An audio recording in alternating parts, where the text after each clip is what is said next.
Sob a lua, no velho trapiche abandonado, as crianças dormem. Capitães da Areia, Jorge Amado. Logo depois da vinheta.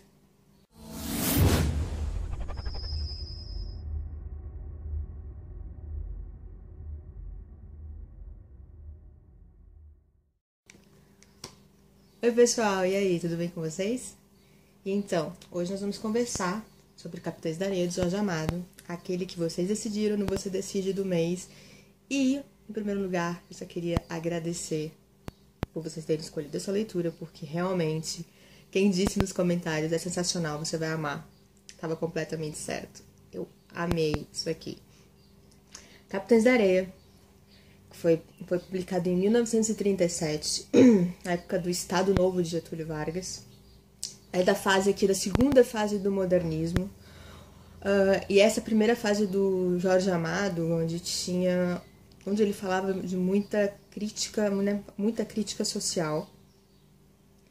Todos os livros dele dessa época remontam muita crítica social. Esse livro aqui ele foi queimado, né, na época do Estado Novo, em praça pública, porque acusado, né, tem até um documento aqui nessa minha edição aqui atrás, de exaltar, né, o comunismo aqui. Era uma exaltação ao comunismo, ao credo, né, vermelho, como diz aqui no documento.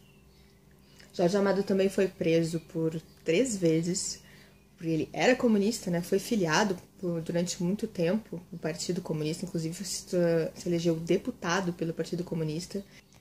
E nessa época do Estado Novo ele foi proibido de publicar os seus livros durante 6 anos.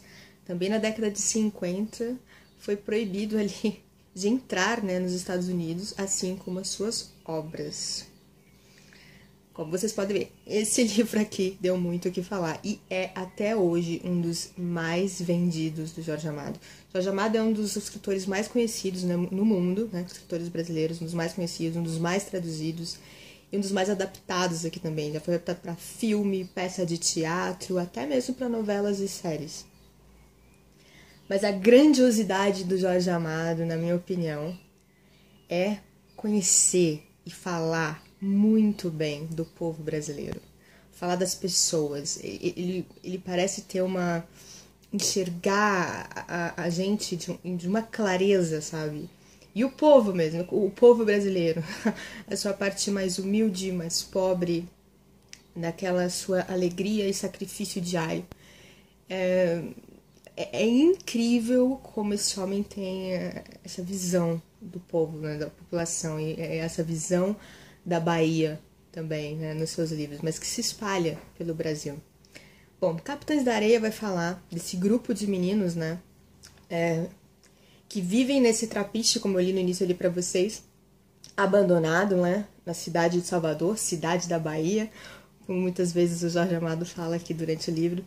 São meninos menores infratores, que eles vivem do furto, né, que eles fazem de pequenos trambiques ou pequenos trabalhos.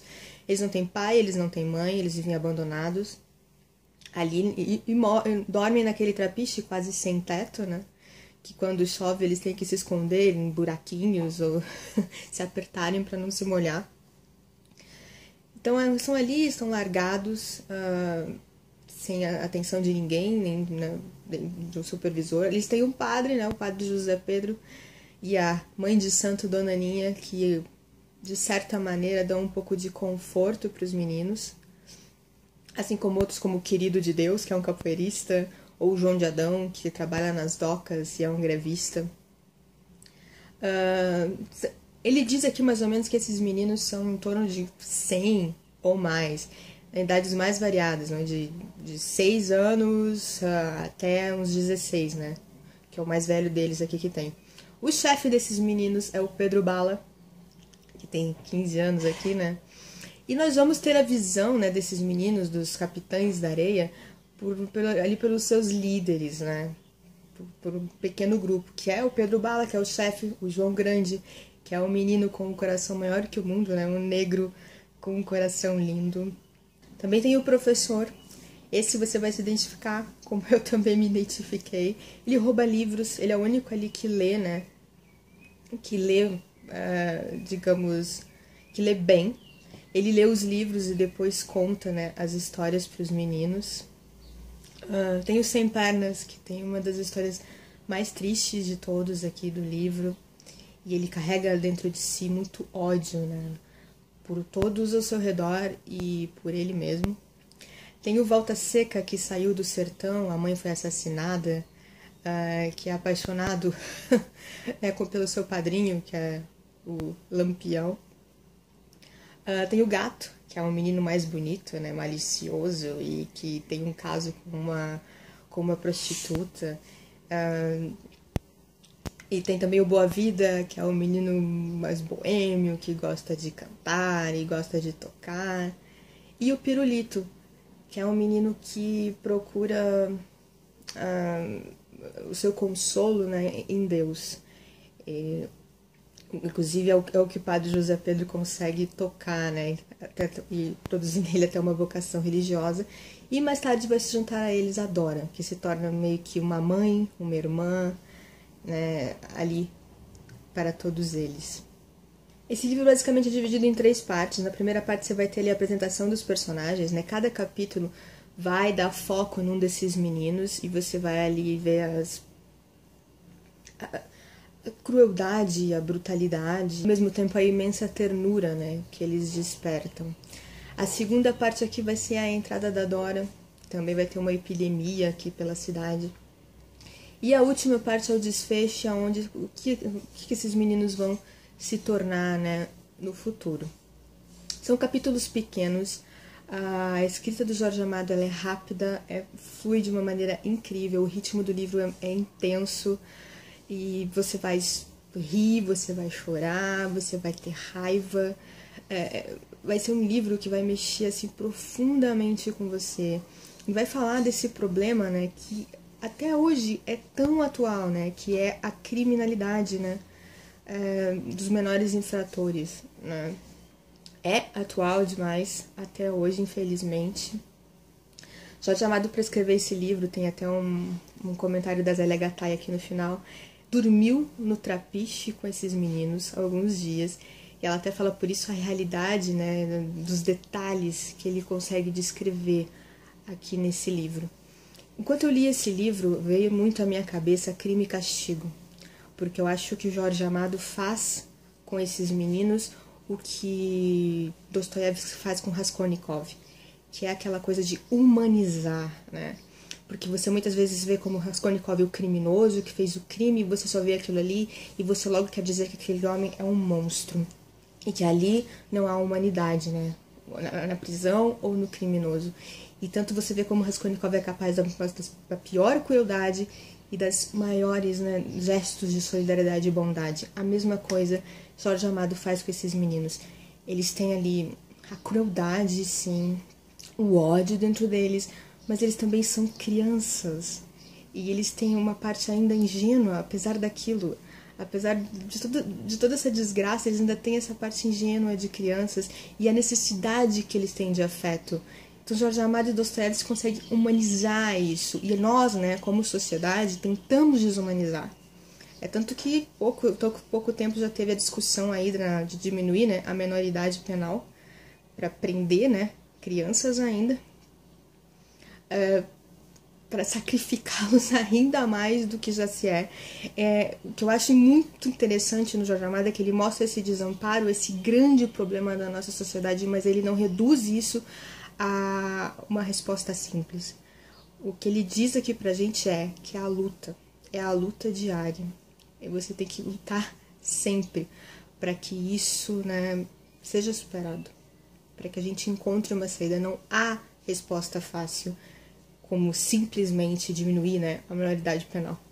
Ele também não é um livro fácil, é um livro pesado, ele vai descrever graficamente aqui cenas que você vai se horrorizar e, como eu disse, né, você consegue ver a tamanha crueldade a que esses meninos conseguem ser capazes e a tamanha também amizade que eles têm um com o outro e aquela ternura e a necessidade de afeto.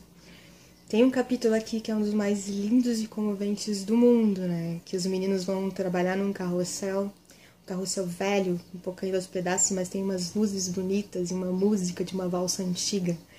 E ali naquele momento eles são crianças. Apesar de serem descritos aqui, muitas vezes você ter dificuldade de enxergar esses meninos como crianças, porque eles se portam como homens, eles vivem como homens, eles bebem, eles fumam, eles têm sexo. Então é bem difícil você enxergar eles como crianças e você começa a pensar, pô, é exatamente isso que acontece, né, quando você fala de menores infratores. E na verdade, eles são crianças e o desamparo e a necessidade de afeto deles aqui é imensa, assim como o ódio, né, e a desesperança. É um livro lindo, cruel, comovente. Você vai amar do início ao fim. Eu comecei lendo aqui, não consegui parar, foram 3 dias, e todos os momentos que eu parava, que tinha um tempinho, eu pegava ele para ler e continuava, porque foi uma experiência de leitura incrível. Ele entra com certeza para os melhores livros da vida.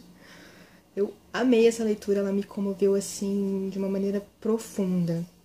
E ele vai te chamar, ele vai te dar esse choque, ele vai te dar essa chacoalhada. Eu sei que esse livro também acho que tá na lista de um dos vestibulares, acho que é da FUVEST, se eu não me engano. Então, se você que vai fazer vestibular tá vendo, não fica com medo não. Esse livro aqui é um clássico brasileiro e você vai ler ele muito rápido e ele vai te envolver de uma maneira incrível. Mais um personagem desse livro aqui com certeza é a cidade da Bahia, né? É Salvador. Você vai com esses meninos pelas ladeiras de Salvador e é como se você estivesse lá. Você sente o cheiro de mar, você sente a brisa, você vê as pessoas, a Salvador, os santos, o candomblé, né? Essa figura muito da religião, né? Da religião também está muito presente aqui, tanto da católica quanto as religiões africanas. Então, todo esse mundo te envolve. E era isso que eu tinha pra dizer pra vocês sobre esse livro. Me contem aí se vocês já leram, o que acharam, se querem ler. Espero que vocês tenham gostado. Como sempre, se quiserem me encontrar nas redes sociais, estão todas aqui no box de descrições.